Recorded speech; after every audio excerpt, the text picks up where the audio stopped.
আমরা দেখতে পাচ্ছি আমাদের সন্তান, আমাদের মেয়ে আজকে অন্যের প্রতিবাদ জানাচ্ছে।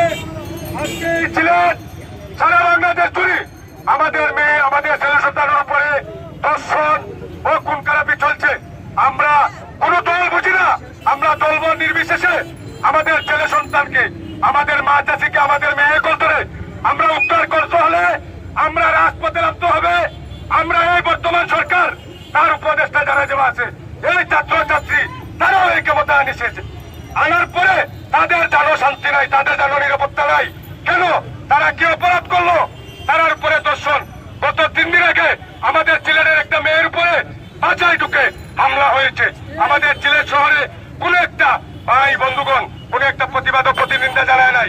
আজকে যেহেতু আমাদের সন্তান, আমাদের মেয়ে, তারা রাস্তাঘাটে যানবাহন নিরাপত্তা হিসেবে তারা চলতে পারে, মানে আমাদের বাচ্চা ছাড়া আমাদের জনগণ আপনারা এগিয়ে আসেন দেশের মা বোনের ইজ্জত চাকরি দেওয়ার জন্য।